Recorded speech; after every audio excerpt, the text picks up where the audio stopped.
What is happening, guys? Welcome back. So, as ever, we're continuing with the Mk1 Golf build. So, in the last one, we got all the boot area mostly sorted out. Carpeted the rear arches, sorted the boot floor and things out. And what I wanted to move on to in this episode was we're going to run the brake lines. So, in an earlier video, you might have seen that we're running cylinders up on the pedals to get rid of the servo and everything out of the engine bay, just tidy the engine bay up because we have shaved the bay. So what we're going to be doing is running copper lines from this, from whichever one it needs to be, to the rear, to the front, well, to the rear onto the beam, and then we'll have a tin that will split to either wheel, and then down to the front as well, inside here, and we'll have a T that will then go to each arch to feed each arch. I've just gone to start doing it, and the fittings that I ordered are the wrong size fittings to go into the cylinders. So we've ordered those, and they are on the way. What I did when I realised that I hadn't got them was got really annoyed and thought, right, we'll move on to looking at how we're going to mount the ECU up in the dash next to the fuse board. So what I've done, this is going to go somewhere up there, out the way next to the fuse board. There's a bit of space there as possible where it doesn't interfere with anything and nothing's going to touch, so it's up and out the way. So I thought, right, that's what we'll do. Thought, right, I won't pick the camera up yet. Let me just get in my head what I'm going to do, and then we'll pick the camera up. And unfortunately, I ended up making it. So let's go through a little bit and show you the evolution of what we did. So the first thing that I did was got a piece of paper, full piece of A4, laid the ECU onto the piece of A4 to sort of get a bit of an idea of what I was going to do, how I was going to do it, and how I wanted to mount it. We got the ECU on, drew sort of the outer shapes, then we were going to put a lip on to hold the bottom little lip of the ECU in there, as well to pick the bottom up. Then we went and offered the piece of paper into the car to see if we could use these fixings that were already there, which is this one here, which I think it's something to do with the column if it's a left-hand drive car. And then up here, up here there's a hole as well, same as that one. I've just drilled it out a bit more and put an M6 nut insert in there, or riv nut. And then we worked out that we could use those to mount that up into there. Cut all that lot out of paper and thought, yeah, that looks pretty good. We'll worry about how we're going to actually clamp or hold the ECU onto it in a minute. So we then transferred all of that into steel, and first thing I did was fold that lip on the back the wrong way, so the ECU now doesn't get picked up by a bottom piece, which isn't a massive problem. And then we folded up, or designed and folded up, these little brackets, which has got again a riv nut in there, that bolt onto there. We put some rubber on the back because we've lost this lip.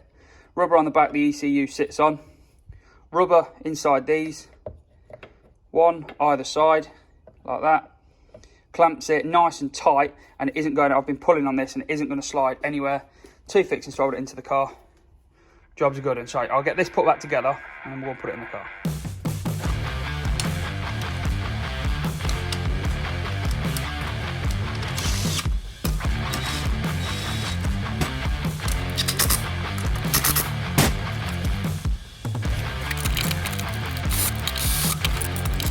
And there we go, ECU is mounted up there, out the way, doing what it needs to do, clears for the heater pipe work.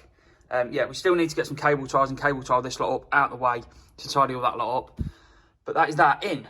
So that's that bit done for now until cable ties and things turn up. What I think we're going to move on to next is going to be sound deadening. So what we're going to be using to sound deaden the car is this black Dodo Mat Deaden Pro. It's basically just a bitumen sheet with a, these ones have a black face, it normally has a silver face.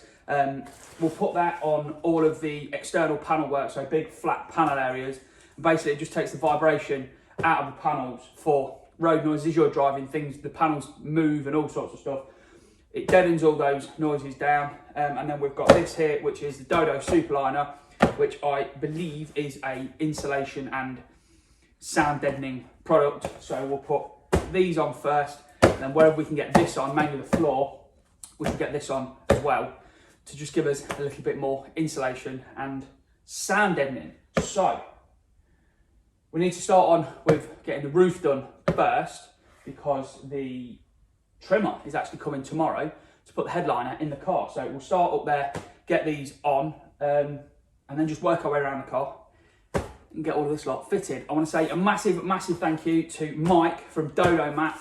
We got chatting on Instagram, talking about the different options of what to do, and then actually just sent me the products to fit. So a massive thank you to Mike from Dodo Mat. I've used this product many, many times before. The Caddy had it in, the T5s I've always done have had it in, and my Craft that I built had it in as well. Great products. Hit them up for your sound deadening and installation needs. So saying that we'll start with the roof, I've already done a little bit. So this is what an un-sound deadened panel sounds like. And this is what a sound deadened panel sounds like. A major difference. Yes, we're adding weight to the car, but I'm not trying to build a super fast car. We're trying to build a cool, quiet car. So set the GoPro up and let's get on with throwing this in.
And there we have some sound deadening. So we've got sound deadening in this door. We've done the floor. In the floor, we've got rear quarters done, door in there. We've done the rear quarter in there as well. And I've also done this rear panel, which I have put some carpet over as well, just to tidy it up a little bit. I mean, when the seats are in, you're literally never going to be able to see it, but I wanted to do it and it made me feel a bit better. So we've got the battery in now as well. Taking all these trims out ready for when the headliner goes in, but we've got the battery is now bolted in solid. We've got the earth point in. This panel has been all sorted out. This is now all bolted on. Your live cable, your earth cable are coming through to the battery. The kill switch is just there. That's falling down the back. This is all carpeted with the hidden clips all clipped in and looking mega. This side I've still got to do, but I'm waiting to get the bracket for the washer bottle, so I can make sure everything's okay. I have ran the pipe for the washer bottle, and we've got power for the washer bottle all sorted out, and this lube, this is all taped up now. So the pipe for the washer bottle here runs through the rear quarter, down through holes here, and then runs along here, and then goes up into the scuttle area, and then goes off. It's a little bit short, so I'm going to have to put a joiner in here, but then that goes into here. It'll then go up to the washer bit on the bonnet when we put the bonnet on. You might have seen in here as well, we've also ran the brake line, which just goes out this hole. There's a rubber grommet here that I've got to get on. I need to get up in the air to do it. But the brake line comes up along here to the cylinder, so this is for the rear brakes. This one is for the front, that goes to a T down there. So the next thing we're going to do is chuck the car on the lift, and start looking at connecting the rear brake line up to the flexi to then go to the T that we're going to put on the rear beam, and then we'll get the brake lines from that T out to the front corners as well. We've got the adapters, the adapters have now turned up to put the bigger front calipers on as well. We can then get all the calipers mounted on. Loads, and then we've got to think about doing something with the clutch line as well, and getting the clutch line out to the gearbox, to the sleigh cylinder, and then we need to mount these somehow down in here out of the way. Never ending job doing this car, but every little thing you do is a step closer. So again, let's just get the GoPro out, set a time lapse up, and we'll start trying to get these brake lines ran.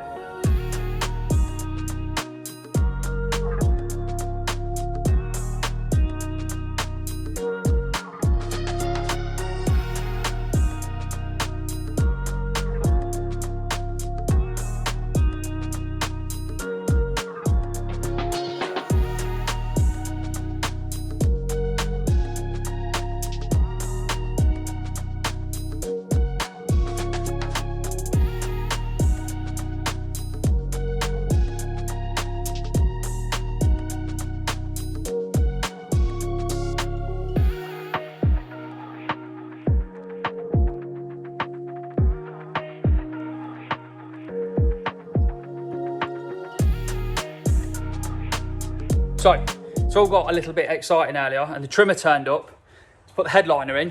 Trimmer, he wasn't supposed to be putting the headliner in. We'd agreed that he was going to make it for me, supply it to me, and I was going to have a go at fitting it myself. But he said, look, do you know what, for the sake of it, I'm going to come down, give you a hand, we'll get the headliner in.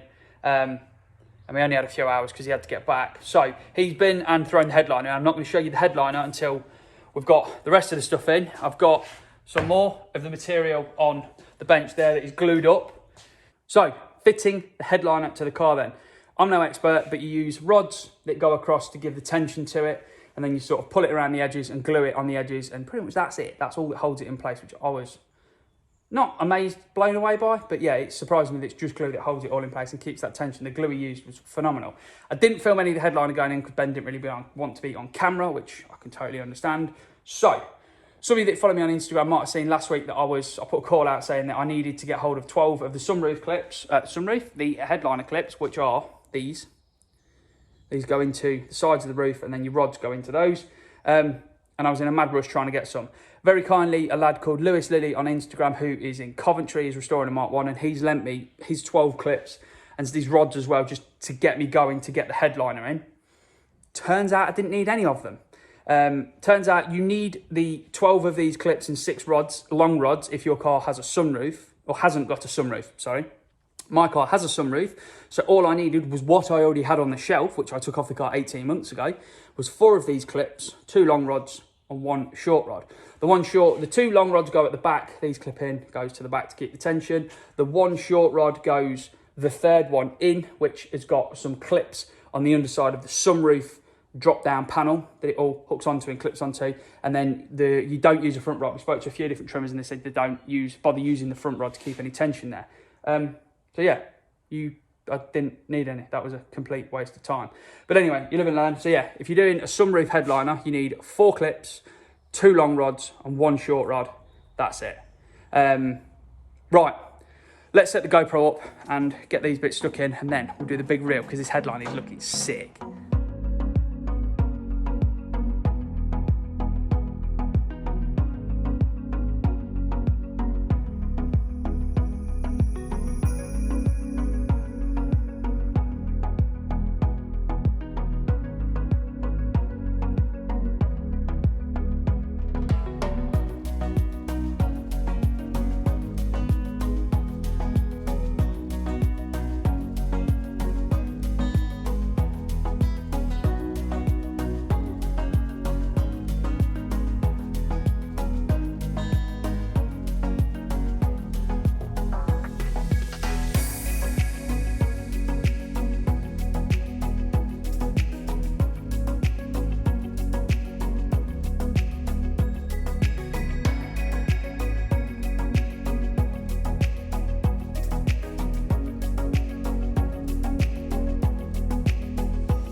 there we have the headliner fitted in the car. So we've got the main headliner in, the A-pillar covers are in, we've got the B-pillar ones in.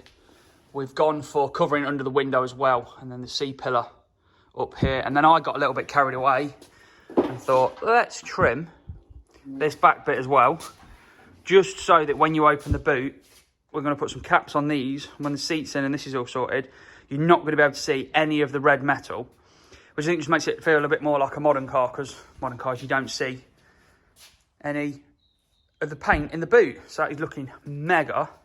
What we've done inside, now like I say, Ben put the headliner in, the trimmer, and I've put the pillars on. So we've put a seam there, and we've put a seam up at the top there, same up there, trimmed off at the bottom, and then the same at the back. We've put a seam up at the top, and you can really see it, and it just finishes it all off.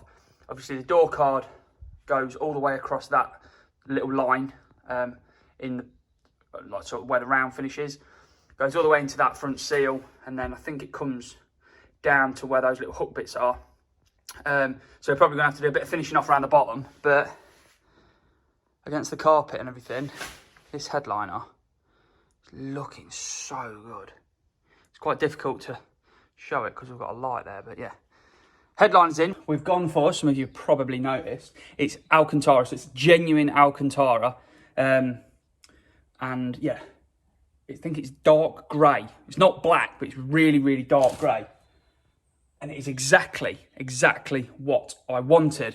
I'll show you a couple of other bits as well that is done. I'm waiting for the door cards, and I'm waiting for the seats, which he's told me we're going to have in time for the deadline of early edition, which has been the deadline for the past, what, 3 or 4 months.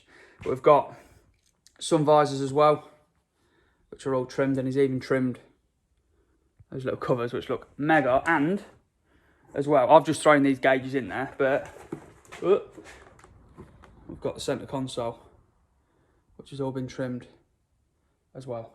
And I've got dirty handprints all over it. The dashboard is going to be being trimmed. Unfortunately, me being me, leaving things to the last minute, we're not going to have time to trim the dashboard before early edition. But as soon as you get back from early edition, we're going to get that out of the car, get it up to Ben, because he's currently template. He's got another dash he's templating everything on.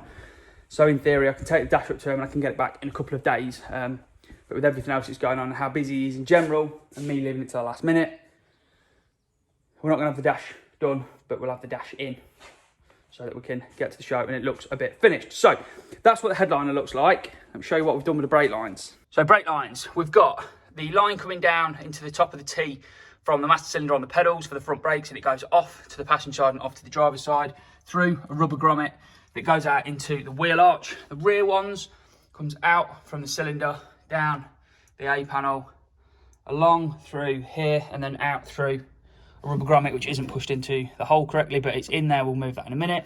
So underneath, you've got fuel pump. I'll talk about that in a sec.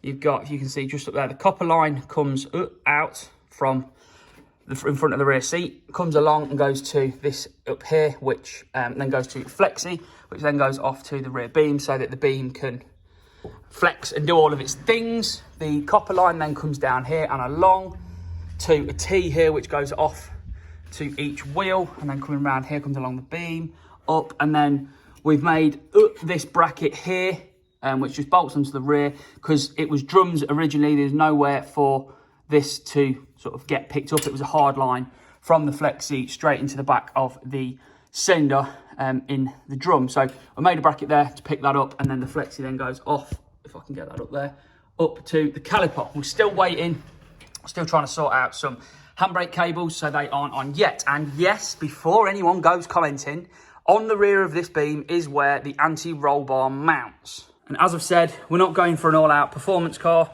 It's a show car with a nice engine.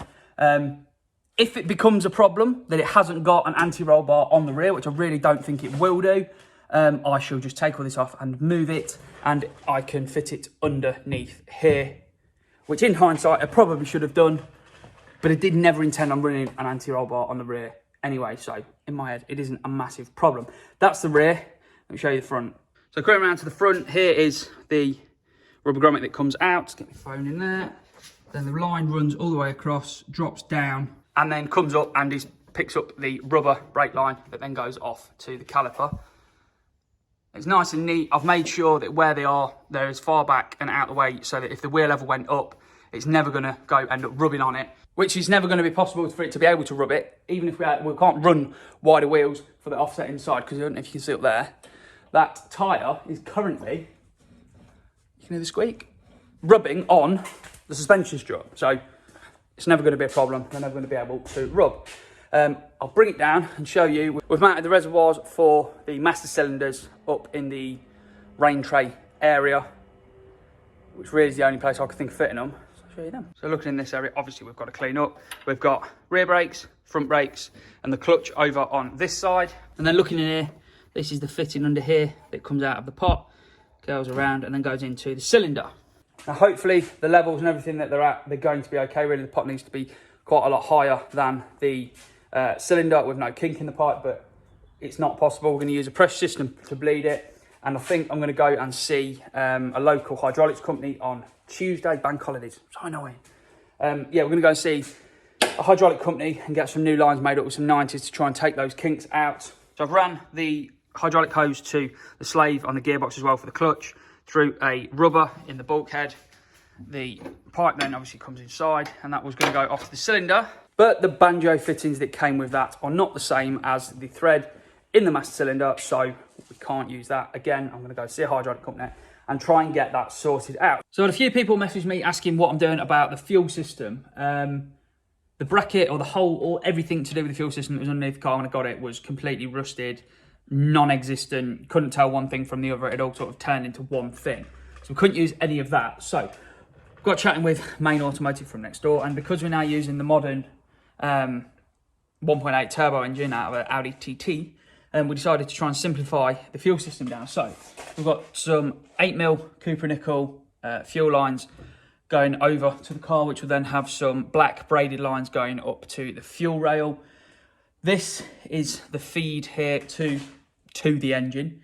But basically, you've got fuel tank here. I've still got to work out a fitting from this pipe to the fuel pump inlet.